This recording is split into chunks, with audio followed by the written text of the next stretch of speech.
এই যে স্ক্রিনে যে ড্রেসটা দেখতে পাচ্ছ সেই ড্রেসটাকে কিভাবে আমি এই পার্টি ফ্রকে কনভার্ট করেছি আজকে তোমাদের সাথে সেটাই শেয়ার করব। Hello, this is Mawa from activity by Mawa. আশা করি সবাই খুব ভালো আছো। আজকে তোমাদের সাথে দারুণ একটা ডিজাইন শেয়ার করব যেটা আমি আমার মেয়ের জন্য বানিয়েছি। আর সেই ডিজাইনটা মেক করার জন্য আমি এরকম একটা আগের ড্রেস নিয়েছি। এই ড্রেসটা আমার ভাগ্নির ড্রেস ছিল যেটা গজ কাপড় দিয়ে মেক করা হয়েছিল। তো ও বড় হয়ে গিয়েছে দেখে ওর গায়ে আর লাগছিল না। আমি কি করছি সেটা নিয়ে এসেছি আমার মেয়ের জন্য জামা বানাবো বলে। ও দেখতেই পেয়েছো এখানে কয়েক জায়গায় নেটটা ছিঁড়ে গিয়েছে, তবে সেটা ব্যাপার না, আমি ওইটাকে আবার ঠিক করে নিব। একটু বুদ্ধি কাটিয়ে কাজ করলে কিন্তু অসাধ্য সাধন করে ফেলা যায়। আগের ড্রেসটাতে তো দেখেছো গোল্ডেন কালারের ইনার ছিল, তবে এবার একটু চেঞ্জ করে সিল্ক কাপড়ের মধ্যে রেড ইনার নিয়েছি। তো যে ডিজাইনটা আজকে আমি মেক করব সেটা প্রথমে আমি একটা কাগজে এঁকে নিয়েছিলাম। এখানে আমি ফ্রন্ট পার্টে কোনো ডিজাইন রাখছি না, ডিজাইনটা অ্যাকচুয়ালি রাখছি আমি ব্যাক পার্টে। তো মেজারমেন্ট অনুযায়ী এখন আমি ড্রেসটা কাটিং করে নিব। তো এখানে বডিতে আমি সিল্ক এবং সুতির দুইটা কাপড়ই ইউজ করব। প্রথমে আমি সুতি কাপড়টা কেটে নিচ্ছি। তো আমি কোনটা কত মাপের কেটে নিয়েছি সেটা আমি ভিডিওতে দেখাচ্ছি, তোমরা একটু অ্যাটেন্টিভলি দেখলেই কিন্তু বুঝতে পারবা। আর হ্যাঁ, তোমাদের জন্য একটা টিপস হচ্ছে, তোমরা যখন নিজে কোনো ডিজাইনার ড্রেস মেক করতে যাবা তখন অবশ্যই আগে ইনারের কাপড়টা কেটে নিবা, তারপর সেই অনুযায়ী মেন কাপড়টা কাট করে নিবা। কারণ মেন কাপড়টা কাটতে গিয়ে অ্যাক্সিডেন্টালি যদি কোনো অ্যাক্সিডেন্ট হয়ে যায় তাহলে সেটাকে কিন্তু ঠিক করা যাবে না। আর ইনারের কাপড়ে যদি কোনো ভুল টুল হয়ে থাকে তাহলে সেটাকে ঠিক করা যায়। তো তোমাদেরকে এটা এই কারণেই বললাম, তোমাদের অভ্যাস যদি আমার মতো হয়, আগে কখনো ট্রাই না করে যদি নতুন ডিজাইন মেক করতে যাও তাহলে একটু কেয়ারফুলি করতে হবে। তো যাই হোক, কথা বলতে বলতে কিন্তু আমি ফ্রন্ট পার্টটা কেটে নিয়েছি, এখন ব্যাক পার্টটা কেটে নিচ্ছি।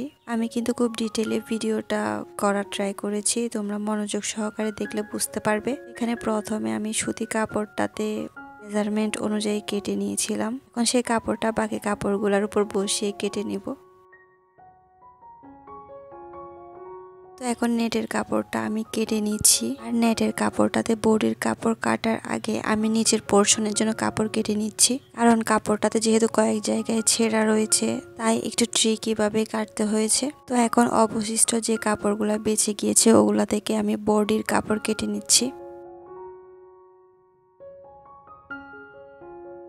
তো এখন যে পার্টটা আমি দেখাচ্ছি এটা একটু কেয়ারফুলি দেখতে হবে ভালো করে। এখানে আমি যে ভাঁজটা করেছি ওই ভাঁজ অনুযায়ী কাপড়টাকে আমি কেটে নিচ্ছি। এখানে আমি নেটের কাপড়টা কাটবো না, শুধু সুতি কাপড় আর সিল্কের কাপড়টাই কাটবো। তো এরপর এগুলাকে আমি সেলাই করে নিয়েছি, শুধু উপরের অংশে সেলাই করেছি। এরপর এটাকে উল্টিয়ে সোজা করে নেব।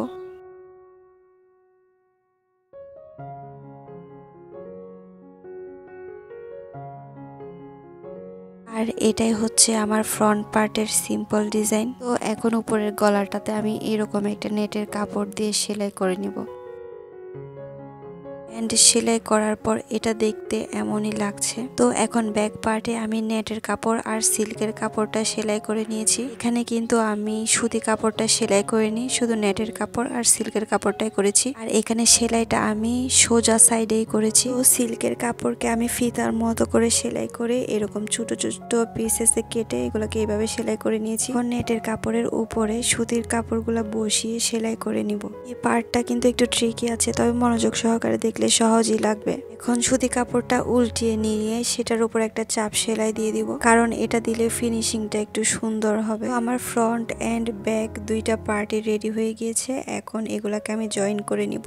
আর এই জয়েন করার সিস্টেমটা একটু ট্রিকি, তবে ভিডিওটা কয়েকবার একটু আগে টেনে দেখলে বুঝতে সহজ হয়ে যাবে। আর তারপরেও যদি না বুঝো আমাকে কমেন্ট করে জানাইও, নেক্সট কোনো ভিডিওতে আমি সেটা দেখিয়ে দিব। আর এইভাবে সেলাই করলে হয় কি, সোজা এবং উল্টা সাইডেই কোনো এক্সট্রা কাপড় দেখা যায় না, দেখতে খুব ভালো লাগে। এই যে দেখো, এখানে কিন্তু কোনো এক্সট্রা কাপড়ে দেখা যাচ্ছে না। তো এখন এটাকে উল্টা করে বডির মাপ অনুযায়ী আমি দুই পাশে সেলাই করে নেব। তো এটার সেলাইটা আমি অফ ক্যামেরায় করে নিয়েছি। এখন আমি হাতার জন্য এখানে কাপড় কেটে নিচ্ছি। আর সেলাইতে আমি এত এক্সপার্ট না, তো বাচ্চাদের কাপড়ের হাতাতে কতটুকু মাপ নিতে হয় সেটা আমি জানি না। তো সে কারণে জামাটা বসে আমি এখানে একটা আইডিয়া করে হাতার কাপড়টা কেটে নিয়েছি। আর এটার হাতাটা আমি একদম লং হাতা করে কেটেছি। তো এটার মেজারমেন্ট কত নিয়েছিলাম আমার এক্সাক্ট মনে নাই, কারণ এটা প্রায় 3 মাস পরে আমি এডিট করতে বসছি। চিন্তা করো কি পরিমাণ অলস আমি। এখানে হাতার ডিজাইনটা আমি এরকম করে দিব, মানে উপরের দিকে একটু কুচি কুচি থাকবে। আমি সেলাই করার পর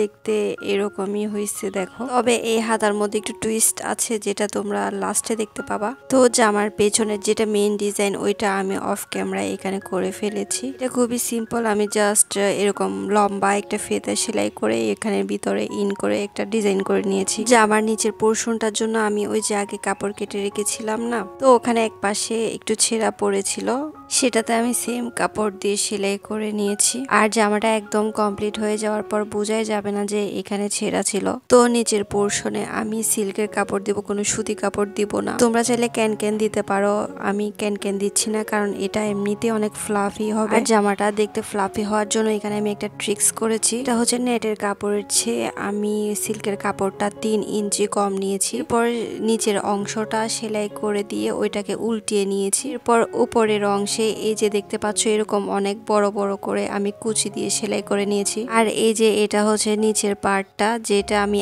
সবার আগে সেলাই করেছি। এইগুলোর আর ক্লিপ নেওয়া হয়নি, কারণ ভিডিওটা অনেক লং হয়ে যাচ্ছিল। আমার মোবাইলে এত স্পেসও ছিল না ভিডিও করার মতো। যাই হোক, এখন আমি পার্ট 2টাকে সেলাই করে নিব। And here is the final look.